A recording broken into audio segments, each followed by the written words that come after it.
Olá, meus amores, estamos aqui agora com mais novidades do Departamento Pessoal e conteúdo para o DP. Meu nome é Manu de Paula e vocês estão aqui no meu canal com todo carinho e amor, tirando a dúvida de vocês muito importante sobre cadastro de empresa, que é justamente o quê?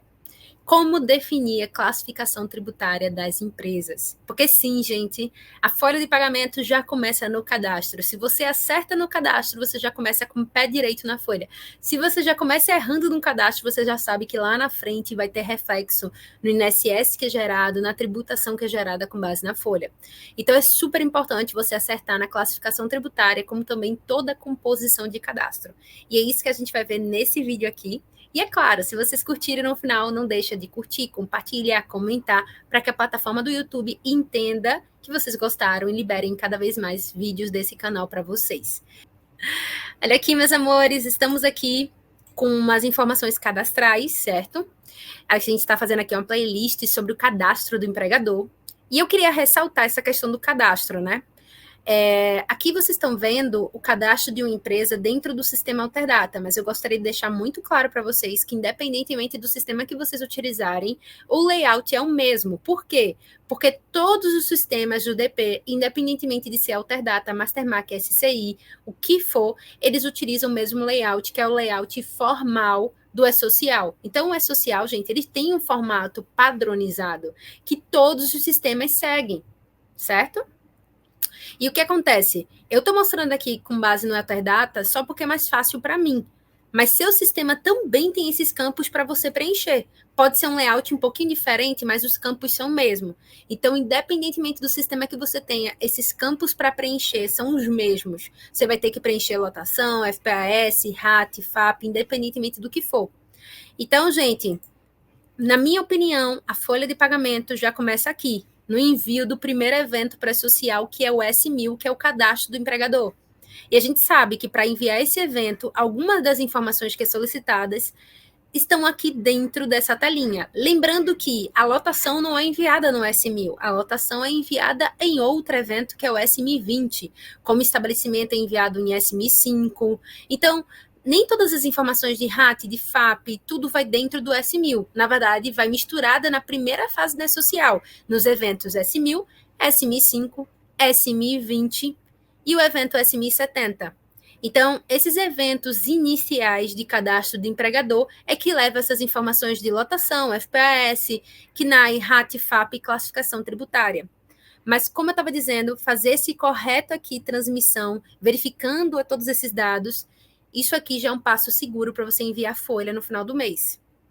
Então, uma das coisas que eu queria chamar a atenção para vocês, é claro, é na forma do preenchimento, é em questão do preenchimento da lotação tributária. Prestem muita atenção na hora de vocês definirem a lotação.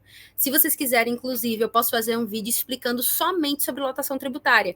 Então, se interessarem a vocês, coloca aqui abaixo o que eu faço, tá bom? Se tiver muito comentário, eu faço o vídeo com o maior prazer. Como também nós temos que prestar atenção ao FPAS, o CNAE preponderante, o terceiros, é claro, o RAT, o FAP e a classificação tributária. E o que eu fiz? Eu dividi. Esse vídeo aqui vai falar como você classificar a classificação tributária. Nos outros vídeos, eu separei. Um vídeo explica como você achar o RAT e o FPAS da empresa. O outro vídeo vai explicar como você achar apenas o FAP. E outro vídeo, se vocês quiserem, é claro, bota aqui embaixo, explicando apenas sobre como preencher essa aba de lotação da empresa. Beleza? Então, enfim, essa parte cadastral aqui, que pede classificação tributária, ela é essencial. Se você erra aqui, já começa a dar problema na folha de pagamento e na geração da contribuição previdenciária. Mas vamos lá. Como é que eu defino a classificação tributária, Manu? Como é que eu vou saber qual é o meu código? Porque quando você entrar no teu sistema e você apertar na classificação tributária, nessa lupinha aqui, vai aparecer um monte de opção para você. Vai aparecer justamente as opções dessa tabela 8 da social. Ah, Manu, onde foi que tu tirasse essa tabela 8 da social? Para achar essa tabela 8 da social, eu entrei no portal da social, certo, gente? Eu entrei no portal da social, fui em documentação técnica e baixei lá o layout da versão S1.0, que é a versão atual do E-Social. Pode ser que posteriormente, é claro, atualize. Então, eu fui no portal da social, fui em documentação técnica, baixei a versão mais atualizada do layout do E-Social. E com isso, baixei as tabelas do E-Social. E uma das tabelinhas é essa tabelinha 8. Então, quando você for pesquisar no seu sistema, ela vai dar essas opções da tabela 8 para você. Aí vamos explicar então um pouquinho mais. Primeira opção da tabela 8 é o código 01, que é empresa enquadrada no regime de tributação do Simples Nacional com tributação previdenciária substituída. O código 02 é empresa enquadrada no regime de tributação do Simples Nacional com tributação previdenciária não substituída. O código 03 é empresa enquadrada no regime de tributação do Simples Nacional com tributação previdenciária substituída e não substituída. E o código 4 é um microempreendedor individual, que é o MEI. Então, quando a gente tem uma empresa do Simples, a gente fica na dúvida se a gente bota no código 1, 2 ou 3. E o que eu digo para você? O código 1 são para empresas do Simples que tenham atividades apenas do anexo 1, 2, 3 e 5. Então, se ela tiver atividades apenas do anexo 1, 2, 3 e 5, fica no código 1. Aí vamos lá. Empresas do Simples que têm atividades exclusivas do anexo 4, que é aquela que tem contribuição previdenciária patronal por fora. Aí, nesse caso, fica no código 2, que é a que tem contribuição previdenciária não substituída. E aquela empresa do Simples que tem atividades concomitantes, ou seja, atividades do anexo 1, 2 ou 3 ou 5 concomitante com a do anexo 4, ela se encaixa aqui no código 3, que tem tributação previdenciária substituída e não substituída. Entenderam? Então, o código 1, empresa do Simples, só com atividades do anexo 1, 2 ou 3 ou 5. Código 2, empresas do Simples que tenham atividades do anexo exclusivamente 4, que tem a contribuição previdenciária patronal por fora, ou seja, a tributação previdenciária não substituída. O código 3 são para as empresas do Simples que têm atividade concomitantes, atividades do anexo 1, 2 ou 3 ou 5, concomitantes com a do anexo 4. E sim, gente, se você não for do departamento fiscal, se você não entender sobre anexos, eu acho que vale muito a pena, na verdade sempre vale a pena, você perguntar para o departamento fiscal qual é o anexo da empresa. Então, você tem que chegar para o fiscal e dizer, fiscal, eu quero definir a classificação tributária da minha empresa. E para isso, eu preciso saber o anexo que a empresa está no Simples Nacional. Eu acho isso super válido, gente. A gente se comunicar com o departamento fiscal para descobrir o anexo das atividades para preencher corretamente esse código aqui. Se vai ser código 1, 2 ou 3, beleza? A MEI fica no código 4 e aí a gente vai para os códigos de agroindústria e produtor rural pessoa jurídica. Agroindústria é o código 06 e o código 07 é produtor rural pessoa jurídica. E só para deixar claro, gente, esses conceitos que eu estou falando aqui são conceitos extraídos da IN 971 de 2009, tá bom? Tudo eu tirei de lá. E o que ela deixa claro? O produtor rural, a pessoa física ou jurídica, proprietário ou não, que desenvolve em área urbana ou rural atividade agropecuária, pesqueira ou silvicultura, bem como a extração de produtos primários, vegetais ou animais, em caráter permanente ou temporário, diretamente ou por intermédio de prepostos. Aí se diz, Manu, o que quer dizer isso aqui? Isso aqui é a definição da IN 971 para o produtor rural. Então, para ela, produtor rural é aquele que desenvolve em área urbana ou rural a atividade de agropecuária, pesqueira ou silvicultura, como também extração de produto primário, vegetal ou animal.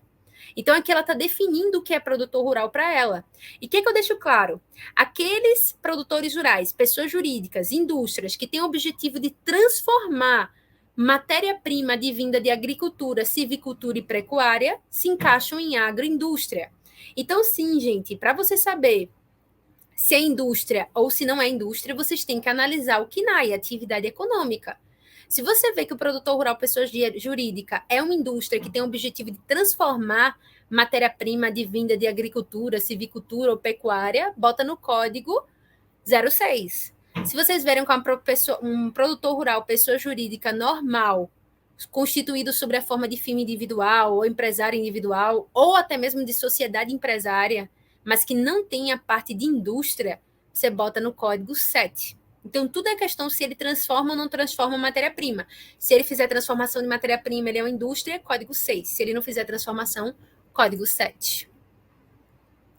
E o código 9, que é o órgão gestor de mão de obra, que, de acordo com o artigo 111 da IN 971, ele é justamente a organização que desenvolve atividades de organização associativa profissional. que é o código CNAE 941200. Então, a gente sabe que os órgãos gestores de mão de obra têm como CNAE o 941200 e desenvolve atividades de organização associativa profissional. E nesse caso aqui, se tiver esse CNAE específico, se desenvolver organizações associativas profissionais e ser um órgão gestor de mão de obra, ele fica no código 9. Como também nós temos o código 10, que é bastante polêmico, que é a entidade sindical a que se refere a lei número 12.023 de 2009. E causa muita dúvida por quê? Porque muitas pessoas querem colocar todos os sindicatos no código 10. E a verdade seja dita, não é tão simples assim. Porque a gente tem entidade sindical a que se refere a lei número 12.023 de 2009 no código 10. E a gente tem os sindicatos em geral no código 14.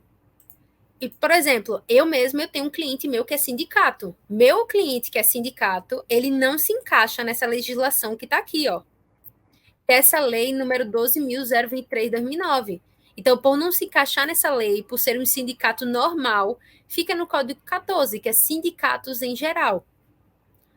Mas o que fala essa lei, Manu? Fala justamente sobre as atividades de movimentação de mercadoria em geral, exercida por trabalhadores avulsos para os fins dessa lei. São aquelas desenvolvidas em áreas urbanas ou rural, sem vínculo empregatício, mediante intermediação obrigatória do sindicato da categoria, por meio de acordo ou convenção coletiva para a execução das atividades.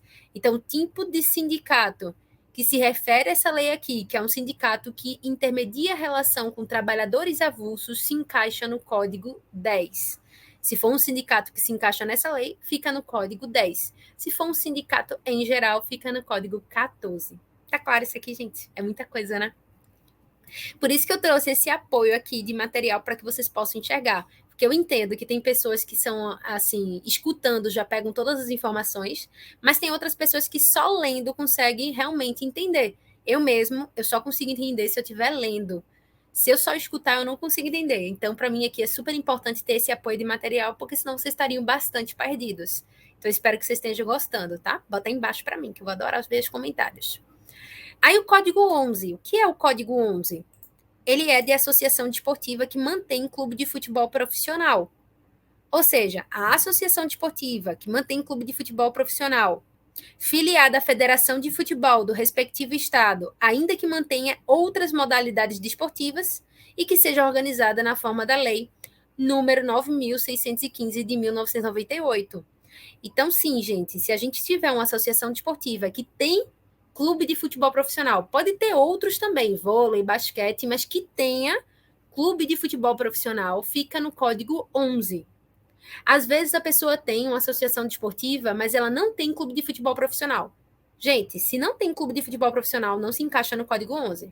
Aqui é somente a associação desportiva que mantém clube de futebol profissional. E o código 13 são as instituições financeiras, né? Banco, Caixa Econômica, Sociedade de Crédito, Financiamento, Investimento e demais empresas relacionadas no parágrafo 1º do artigo 22 da Lei número 8.212 de 91. E eu até listei aqui para você, ó. Bancos comerciais, bancos de investimento, banco de desenvolvimento, Caixa Econômica, Sociedade de Crédito, Financiamento, Investimento, Sociedade de Crédito Imobiliário, Sociedade Corretora, distribuidora de títulos e valores imobiliários, empresas de arrendamento mercantil, cooperativas de crédito, empresas de seguro privado e de capitalização, ou seja, instituições financeiras em si, fica aqui no código 13, tá certo? Código 14 eu já comentei que é sindicatos em geral, e o código 21 e 22 que são as pessoas físicas, mas vamos lá. O 21 é a pessoa física, exceto o segurado especial. Então, no código 21 vai ficar o antigo SEI, que hoje em dia é o CAEPF. Então, o antigo SEI, que hoje em dia é CAEPF, ficam no código 21, que é pessoas físicas, exceto segurado especial, tá certo? Inclusive, o produtor rural pessoa física se encaixa aqui, código 21. Já o segurado especial, que é o código 22, fica nesse código, né? Os segurados especiais, inclusive os empregadores domésticos. Então, nesse caso aqui, que é o código 22, tem uma lista na IN 971, no artigo 10, de quais são essas pessoas que se encaixam como segurados especiais. E eu aconselho demais você ver essa lista, para você saber quem é considerado segurado especial, para classificar aqui como 22. Aí eu botei até uma partezinha aqui no texto.